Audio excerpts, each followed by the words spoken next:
Hello दोस्तों, welcome back Nandini blog. तो दोस्तों, जिसका सबका इंतज़ार था तबादले की यानी कि ट्रांसफ़र का, तो वो अप्रैल से लागू होगी। अप्रैल से हम सभी को ट्रांसफ़र का मौका मिलेगा और टीआरई 3 स्पेशली टीआरई 3 वालों को इसमें मौका मिलेगा।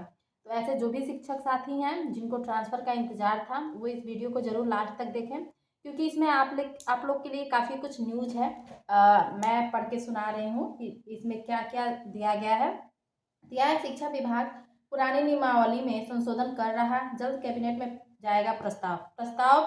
चूंकि प्रस्ताव पास हो जाएगा, क्योंकि सभी को ट्रांसफर का वेट है, मुझे भी है। और देखिए यहाँ पे लिखा हुआ है, शिक्षक तबादले की नई नीति अप्रैल से लागू होगी। इसमें कहा गया है कि आप लोगों में 3 साल तक उसी स्कूल में रहना होगा एक बार तबादले के बाद। अगर मान लीजिए आप लोग का तबादला हो जाता है, आप लोग को अपने मन मुताबिक विद्यालय मिल जाता है, तो पुनः आप लोग को उस स्कूल में 3 साल रहना पड़ेगा। उसके बाद ही कहीं जाके आप लोग का फिर से तबादला होगा। दूसरा है, 6 लाख स्कूली शिक्षक होंगे इस नियमावली के दायरे में। नई नीति के फायदे, जो भी अप्रैल में नई नीति तबादले की लागू होगी उसके क्या क्या फायदे हैं इसमें लिखा हुआ है। तैनाती के बाद 3 साल तक शिक्षक एकाग्र होकर कार्य करेंगे। सही बात है, अगर उनको अपना मनचाहा ब्लॉक मिल जाता है, अपने घर से पास हो जाते हैं, तो जाहिर सी बात है वो मन लगाकर काम करेंगे। दूसरा है, सभी कोटि के शिक्षकों के लिए एक समान तबादला नियमावली। अभी कुछ समय पहले ये बात हो रही थी कि ओनली टीआरई 3 वालों को ही तबादले में यानी ट्रांसफ़र के लिए मौका दिया जाएगा। अब वो मौका ऐच्छिक होता है कि म्यूचुअल होता है, ये देखने वाली बात अलग है। लेकिन यहाँ पे स्पष्ट कर दिया गया है कि जो भी ये नई ट्रांसफ़र नीति है, वो सभी प्रकार के शिक्षकों के लिए लागू होगा, ना कि बस टीआरई 3 के लिए।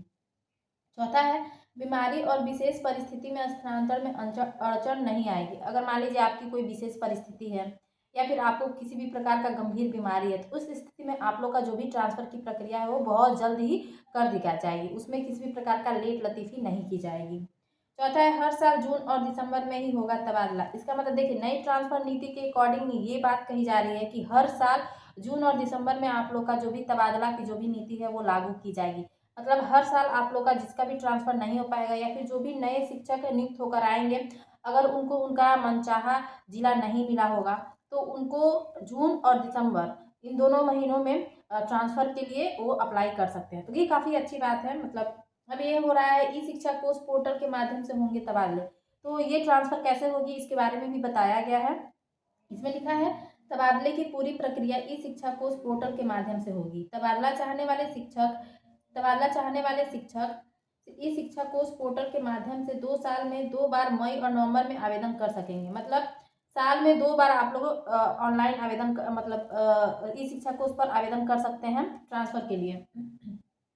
विशेष परिस्थिति में इस आकलन के आधार पर भी शिक्षकों का तबादला 3 साल के पहले किया जा सकता है। अभी मैंने आप लोग को बताया कि एक बार आप लोग का ट्रांसफ़र हो जाने के बाद आप लोग को 3 साल तक उसी विद्यालय में रहना पड़ेगा। लेकिन अगर कोई विशेष परिस्थिति आती है, तो उस परिस्थिति को मद्देनज़र देखते हुए आप लोग का जो भी ट्रांसफ़र है उसको पुनः किया जा सकता है। आप लोग का ट्रांसफ़र पुनः किया जा सकता है। जब एक स्कूल में सृजित पद की तुलना में अधिक शिक्षक पदस्थापित हैं, जबकि दूसरे स्कूलों में शिक्षकों की कमी है। ये हो गया।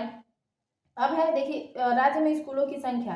देखिए, प्राथमिक विद्यालय में जो कि जितने स्कूल है 37,962 है। मध्य विद्यालय में 28,426 है। बुनियादी में ये सारी चीज़ें हैं अभी। और अभी इसमें एक और भी है कि अभी स्पष्ट तबादला नियमावली नहीं। अभी राज्य में विभिन्न कोटि के शिक्षकों के तबादले के लिए स्पष्ट नियमावली नहीं है। इसलिए शिक्षा विभाग सभी कोटियों के शिक्षकों, मसलन पुराने वेतनमान वाले शिक्षक, विशिष्ट शिक्षक, विद्यालय अध्यापक, प्रधानाध्यापक,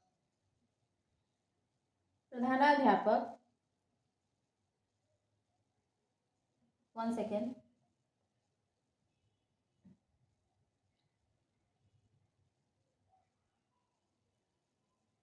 प्रधानाध्यापक और और विशिष्ट शिक्षकों के लिए तबादला नियमावली तैयार कर रही है। तो ये तबादला नियमावली तैयार हो रही है और ये काफ़ी अच्छा है कि बहुत से लोग हैं जिनकी शादियां हैं या फिर जो बहुत घर के बहुत काफ़ी दूर हैं या फिर हस्बैंड वाइफ का जो डिस्टेंस है वो काफ़ी दूर है।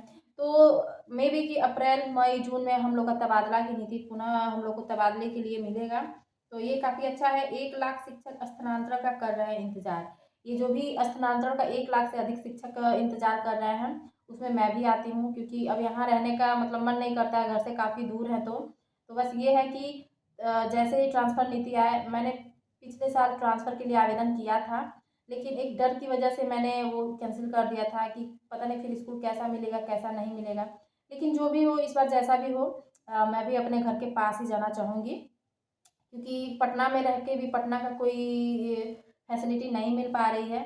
इस वजह से अच्छा यही होगा कि हम लोग अपने घर के नज़दीक चले जाएँ। तो मैं भी इस बार अपना ट्रांसफ़र ले लूँगी और घर के नज़दीक चली जाऊँगी। बस ट्रांसफ़र आने दीजिए, इसमें पूरी बात है। सभी इस कोटि के स्कूल शिक्षकों के स्थानांतरण की नई नियमावली अप्रैल से लागू होगी। शिक्षा विभाग विभिन्न कोटि के शिक्षकों के तबादले के लिए पहले से बनी नियमावली को संशोधित कर रहा है।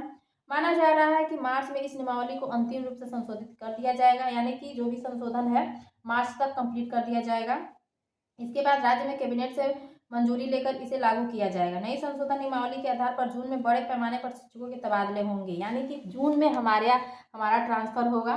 तो मे बी कि ये साल 2026 पटना में हमारा आखिरी साल हो, और नया साल नहीं, जुलाई के बाद हम लोग नए विद्यालय में हो। तो देखते हैं क्या होता है।